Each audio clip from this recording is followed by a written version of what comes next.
Namasté.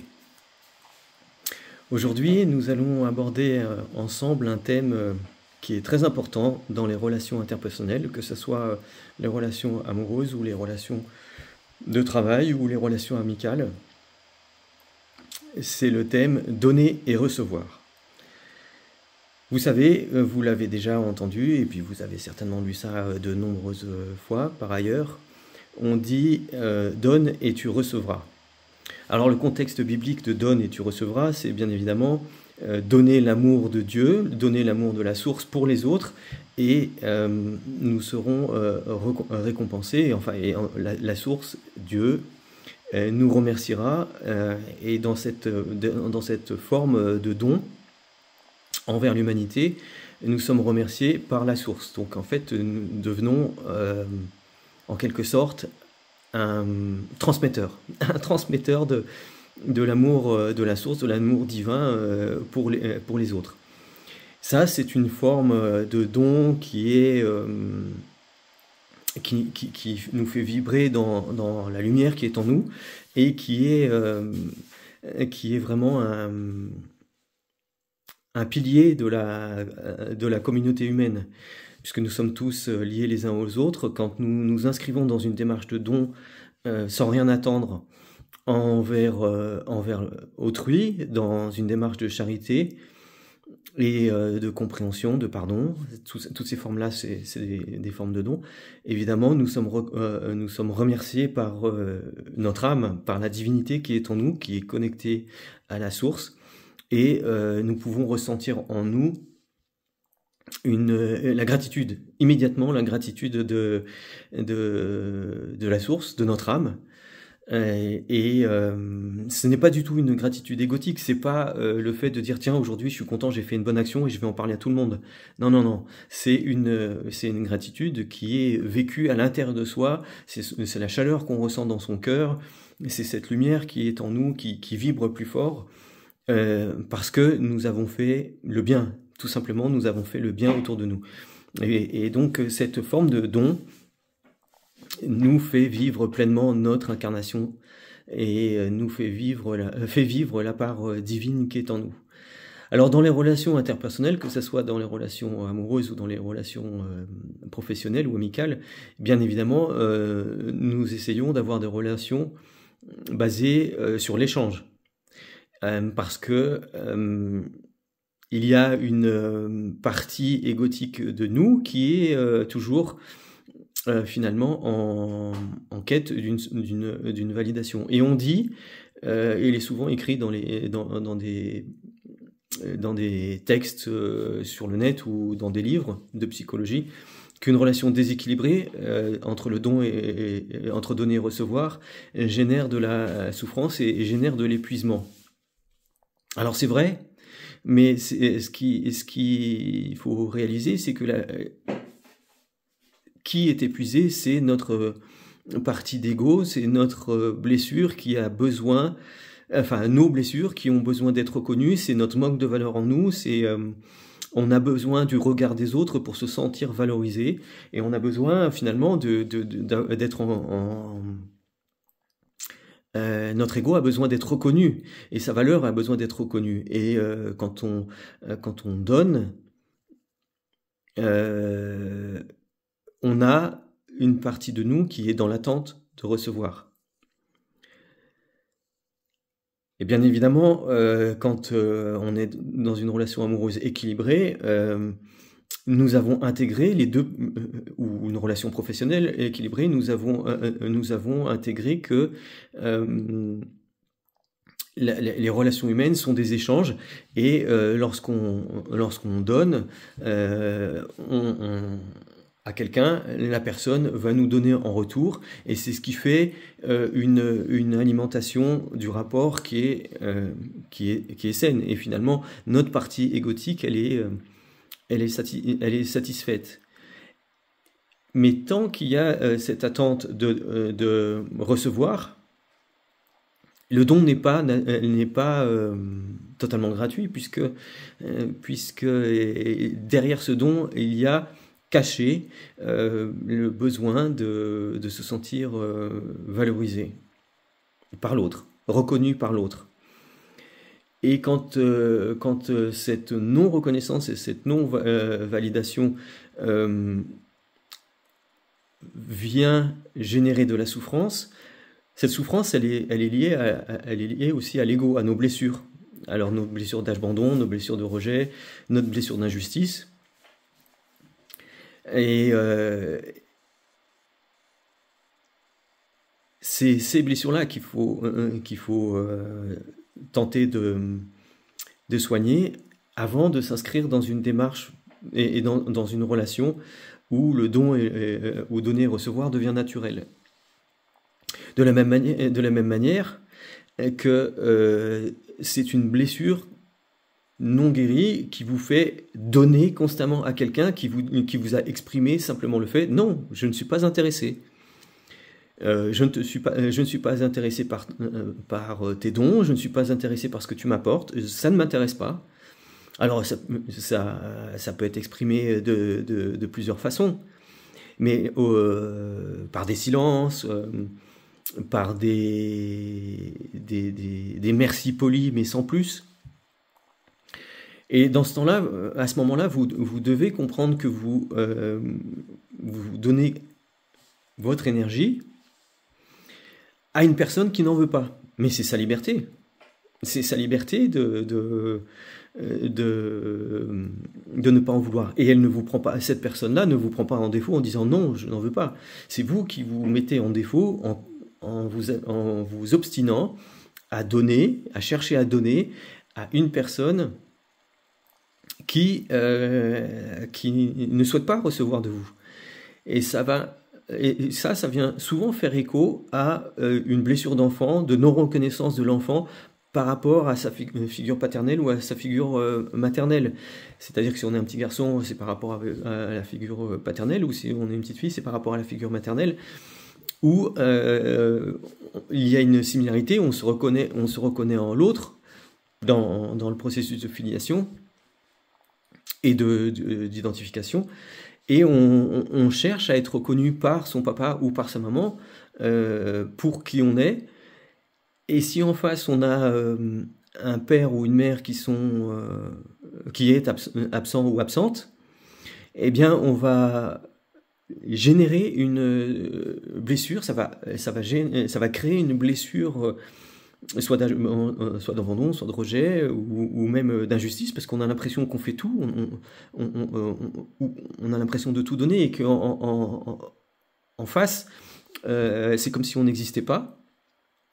Ou alors on nous dit débrouille-toi tout seul, débrouille-toi toute seule, je veux rien savoir de ce que tu traverses. De toute façon, dans la vie, la vie on l'a fait tout seul, et il n'y a jamais personne qui viendra t'aider, et donc il faut que tu apprennes à te débrouiller tout seul ou toute seule.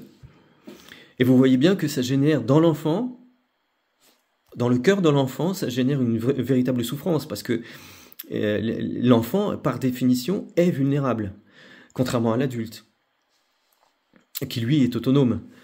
Donc l'enfant qui est vulnérable, il a besoin du support de son parent, de sa maman ou de son papa. Il a besoin de recevoir à mesure que lui donne. Et s'il ne reçoit pas, un des réflexes de l'enfant, c'est d'essayer de donner encore plus pour être reconnu. Et vous voyez bien que s'il donne encore plus et qu'il n'est toujours pas reconnu, ça va vraiment créer un gouffre en lui, et il va associer le fait que quoi qu'il fasse, quoi qu'il donne, il n'y a pas de retour, et il se sent toujours autant vulnérable. Donc il pourra agir de deux façons différentes, ou de plusieurs façons différentes. En tout cas, il y en a deux qui sont assez visibles. Soit il va arrêter de donner, il va se renfermer sur lui-même, et il va faire taire ses émotions, il va faire taire ses ressentis, puisque de toute façon il n'est pas reconnu dans sa vulnérabilité, il n'est pas reconnu dans qui il est ou qui elle est. L'enfant le petit garçon ou la petite fille va verrouiller son cœur, et va comprendre que finalement, ce qui se passe à l'intérieur de nous ce qui se passe à l'intérieur de lui ou d'elle n'est pas recevable et n'est pas entendable à l'extérieur. Donc ça va faire des personnes qui vont être coupées de leurs sentiments et coupées de leurs émotions. Et je vais revenir sur ce point-là un petit peu plus tard. La deuxième possibilité, c'est une personne qui va, un enfant, un petit garçon ou une petite fille qui, face à la froideur de son parent, de sa maman ou de son papa, va adopter une surcompensation en donnant, en faisant toujours plaisir, tout le temps, même en oubliant ses propres ressentis et ses propres émotions. Il les fait passer en second pour satisfaire l'autre et pour être reconnu. Alors à l'âge adulte, qu'est-ce que ça donne? À l'âge adulte, nous ne sommes plus vulnérables, nous sommes dans notre autonomie, mais par contre ces blessures n'ont pas été soignées. Et donc une personne qui, durant toute l'enfance, n'a pas été reconnue dans sa vulnérabilité, dans ses questionnements, dans ses émotions, qui a été un petit peu laissée pour compte, et qui a développé finalement une carapace une citadelle autour de son cœur, de façon à ignorer ses émotions et à ignorer sa vulnérabilité, ça va faire des adultes qui vont avoir beaucoup de mal à gérer leurs émotions. Et donc, quand ils vont s'engager dans des relations, souvent amoureuses, parce que c'est là où les émotions sont les plus fortes, eh bien, au début, ça va aller, parce qu'ils vont avoir l'impression de contrôler ce qui se passe à l'intérieur d'eux. Mais quand ils vont tomber réellement amoureux ou amoureuses, les émotions ressenties à l'intérieur vont être tellement fortes et que ils vont vouloir les fuir, ils vont vouloir les renfermer à l'intérieur d'eux-mêmes, les enfermer dans un coffre, les fermer à double tour pour ne pas être déstabilisés comme quand ils étaient petits ou petites. Et donc ils vont s'extraire de leur relation, ils vont s'éloigner de leur relation pour s'éloigner de la source qui provoque cette émotion. Et la source qui provoque cette émotion, c'est finalement l'autre qui, par effet miroir, va réveiller cette émotion. Parce qu'il ne faut pas oublier que nous sommes tous des miroirs l'un de l'autre, et quand nous faisons des rencontres, Dieu, la source, nos anges gardiens, font en sorte que nous rencontrons des personnes qui vont appuyer sur nos blessures pour justement nous faire travailler sur ces blessures et pour retrouver le chemin de notre cœur. Pour retrouver le chemin de notre entièreté. Parce que le cœur, c'est le siège de notre humanité, c'est le siège de notre esprit et de notre âme. Si vous verrouillez complètement votre cœur et que vous n'êtes plus que dans le mental, vous n'êtes qu'une partie de vous-même. Vous êtes la partie mortelle, mais la partie immortelle, votre cœur, votre âme, étouffe dans sa prison, dans votre cœur. Et ça va générer beaucoup de souffrance pour vous et beaucoup de souffrance pour les autres. De la même manière, si devenu adulte, vous continuez à avoir une attitude où vous oubliez vous-même et vous êtes dans une relation amoureuse, vous commencez une relation amoureuse, tout va bien, il y a un échange qui se crée, etc. Puisque évidemment, la première partie d'une relation amoureuse, c'est toujours la lune de miel. Alors il y a beaucoup d'interactions, beaucoup d'échanges, des choses comme ça qui se mettent en place. Vous l'avez tous vécu, donc je vais pas épiloguer dessus. Mais vous sentez bien qu'au tout début, on est tout feu, tout flamme et tout va bien. Mais il arrive un moment donné où il y a des niveaux qui vont changer. Il y en a un qui va peut-être être plus, ou une qui va être peut-être plus démonstrative ou tif que l'autre. Et c'est le moment où on sort un petit peu de cette période tout feu tout flamme pour petit à petit évoluer vers une relation normale, puisqu'on peut pas diriger constamment toute sa vie et toutes ses émotions, toutes ses attentions sur l'autre. Dans notre vie, on a énormément d'autres sujets d'intérêt que l'autre personne. Cependant, l'autre personne, celle qu'on aime, est une priorité. Je ne veux pas, je ne souhaite pas vous dire que l'autre que vous aimez a la même place que n'importe quel autre sujet dans votre vie. Non, l'autre, que ce soit votre parent, votre amoureux ou votre amoureuse ou votre enfant, logiquement, dans une relation d'amour, est une priorité. Mais vous constatez à ce moment-là que dès qu'il y a un petit déséquilibre, la personne qui, dans son enfance, avait tendance à s'oublier et donnait pour être reconnue, va adopter ce comportement. Elle va, dès l'instant où il y a un déséquilibre qui se crée, la personne qui avait cette attitude-là, enfant, va chercher à donner encore plus. Et ça, c'est un réflexe qui a été conditionné dès l'enfance. Mais vous voyez que, ce faisant, son cœur et son âme sont étouffés, mais pas de la même façon que précédemment, sont étouffés parce que elles s'épuisent, elles envoient de l'énergie à l'extérieur, elles envoient de l'énergie à l'extérieur, elles envoient de l'énergie à l'extérieur, en s'oubliant complètement. Et en réalisant que non, ce n'est pas possible, il faut ajuster, il faudrait que la relation soit équilibrée, elle s'ajuste au fil du temps. Bien évidemment, il y a des moments dans une relation où l'un a plus besoin de l'autre, et par exemple des moments de crise, quand l'un est malade, quand l'un a un accident de la vie, se retrouve au chômage, ou que sais-je. À ce moment-là, on est dans le don, mais c'est ponctuel, c'est limité, entre guillemets, limité dans le temps, même si ce temps peut durer plusieurs mois. Par contre, quand c'est un comportement qui est toujours dans le don, toujours dans l'excès, toujours à chercher la validation, toujours à chercher la reconnaissance de l'autre, ça fait écho à ce comportement que la personne avait enfant. Donc pour entrer dans une relation saine et équilibrée, il est important d'identifier en soi-même ces comportements qu'on a pu avoir au regard de notre enfance, qui n'a pas été finalement le lieu de relations sécures entre nous, enfants, et nos parents. Donc donner et recevoir, pour revenir au sujet de cette vidéo, donner et recevoir, c'est essentiel dans la vie. Dans la vie de tous les jours, dans la vie amoureuse, c'est essentiel. Mais c'est essentiel si elle est équilibrée. Si la relation est équilibrée. Quand Dieu a dit, quand la source a dit « donnez et vous recevrez », il voulait en premier lieu parler de recevoir de lui sa gratitude, et c'est ce que nous ressentons quand nous donnons sans attente. Et en deuxième point, il nous a dit que donner et recevoir, ce sont deux verbes qui doivent être sur la même égalité, sur le même niveau, pour que nous soyons pleinement épanouis. Parce que si nous reconnaissons l'autre une plus grande valeur que nous reconnaissons à nous-mêmes, nous sommes déséquilibrés. C'est pas ce que Dieu a demandé, puisque nous sommes tous à l'image de Dieu et de la source.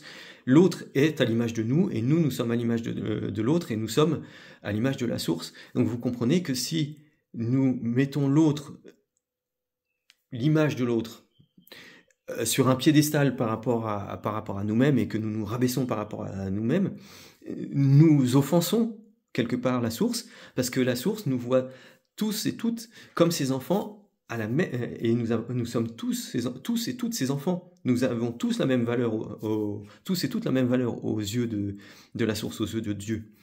Donc ne vous dévalorisez pas pour mettre en valeur quelqu'un. Et réciproquement, ne dévalorisez pas quelqu'un pour vous mettre en valeur. Parce que alors, vous offensez votre âme, et vous offensez l'âme de l'autre personne, et vous offensez la source. Donc vous voyez qu'une relation telle que Dieu, la source, l'a voulu et l'a pensé, est une relation fondamentalement équilibrée. En amour, ça veut simplement dire que ça ne sert à rien de donner à quelqu'un qui ne veut pas recevoir.